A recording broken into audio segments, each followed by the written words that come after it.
Olá, gente querida! Hoje é o dia 1º de novembro. Estamos começando mais um mês do ano. É uma alegria tê-la conosco aqui no nosso canal, acompanhando a cada dia o Evangelho do dia. Nós estamos meditando este capítulo 14 do Evangelho de Lucas e hoje com os versículos 12 a 14.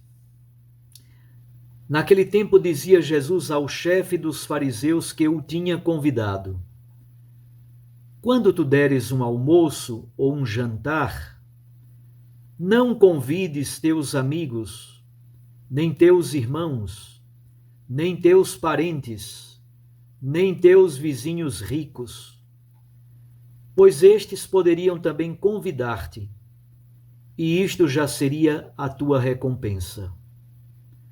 Pelo contrário, quando deres uma festa, convida os pobres, os aleijados, os coxos, os cegos.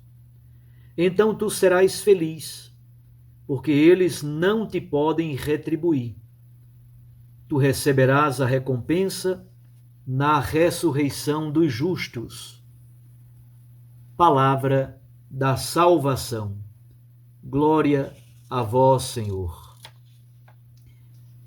Minhas irmãs e meus irmãos, nós sabemos que este capítulo 14 de Lucas, do versículo 1 até o versículo 24, aí temos uma sessão longa, cujo tema central, ou o contexto central, é o contexto de uma refeição, de um banquete. Jesus está na casa de um dos chefes dos fariseus, é o dia de sábado, e ele foi convidado para comer pão, literalmente é esta a expressão, comer pão com este chefe dos fariseus, ou seja, para tomar uma refeição com ele. E aí nós temos, nos versículos 1 a 6, a cura do homem hidrópico. Estes dias refletimos exatamente sobre esse texto, Lucas 14, de 1 a 6. Nos versículos 7 a 11, Jesus conta a parábola dos primeiros lugares numa festa de casamento.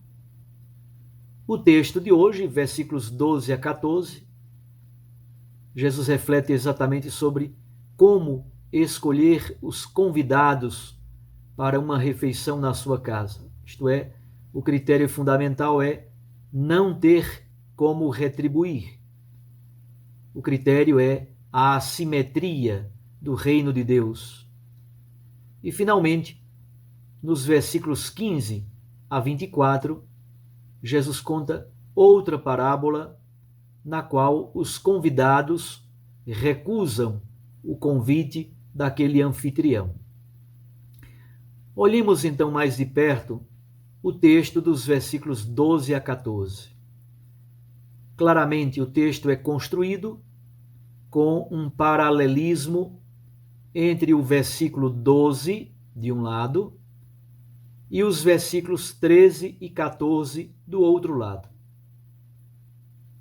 Jesus começa com a expressão: quando deres um almoço ou um jantar. Depois, a expressão: não chames, não convides. Não chames quem? Os amigos, os irmãos, os parentes e os vizinhos ricos. Por quê? Porque eles também o convidariam e essa já seria a sua recompensa. O versículo 13 começa com a expressão fundamental de oposição. É uma expressão adversativa, al-khotan, que significa pelo contrário.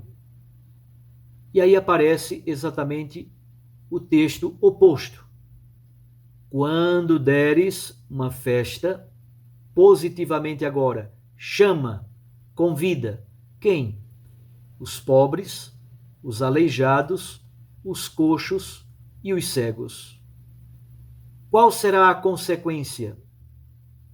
tu serás feliz, tu serás bem-aventurado. É o macarismo, makarios, é o termo da bem-aventurança. Por quê você será bem-aventurado? Porque os pobres, aleijados, coxos e cegos não podem retribuir o convite. E por isso, tu receberás a recompensa de Deus na ressurreição dos justos. Essa é a estrutura do texto. O versículo 12, de um lado, construído negativamente, não chames, não convides, e os versículos 13 e 14, com a estrutura positiva. Chama, convida. Quem? Pobres, aleijados, coxos e cegos. Consequência, serás feliz, bem-aventurado, makarios, e tu receberás a recompensa na ressurreição dos justos. Vamos refletir agora um pouquinho mais profundamente sobre a teologia que está por trás desse texto. Jesus se dirige ao chefe dos fariseus. Reflete sobre o convite feito aos semelhantes. O convite feito aos pares, aos iguais, aos semelhantes, funciona a partir da lógica da devolução, da lógica da troca. Tu me convidas, eu te convido. Tu me ofereces um chá, uma refeição, eu te ofereço algo na minha casa. São regras básicas da convivência humana. Porém, Jesus introduz algo completamente novo. O convite aos pobres, o convite aos doentes, aos aleijados, aos coxos, aos cegos. É bem esta a lógica do Evangelho de Lucas. É a lógica da justiça compreendida como misericórdia. É bom recordar que em Lucas 4, de 16 a 30, quando Jesus apresentou o seu programa fundamental na sinagoga, aquele texto inicial e paradigmático, Jesus diz que começou o tempo da graça. É o kairós de Deus. E esse kairós de Deus, esse tempo da graça, é caracterizado pela libertação dos pobres. Uma das grandes características do Evangelho de Lucas é esta: não perder de vista os pobres. A opção radical evangélica pelos pobres. Os pobres são os bem-aventurados por excelência. E no Evangelho de hoje, Jesus também diz que são bem-aventurados aqueles que acolhem os pobres. Isto é, no Evangelho de Lucas, essa é a lógica da justiça de Deus. Nós poderíamos, inclusive, alargar a reflexão e refletir sobre a morte de Jesus na cruz. A morte de Jesus na cruz se dá por plena e perfeita assimetria. Por quê? Porque Deus enviou o seu Filho Jesus ao mundo para salvar e redimir por sua morte redentora na cruz. E ele, ao derramar o seu sangue, realiza a plena reconciliação da humanidade. É a obra fundamental do perdão. E aí, no Evangelho de Lucas, nós somos mais do que convidados a construir sempre mais uma comunidade inclusiva. O hidrópico foi incluído na comunidade de Jesus. Os pobres, os doentes, os pecadores, os pagãos.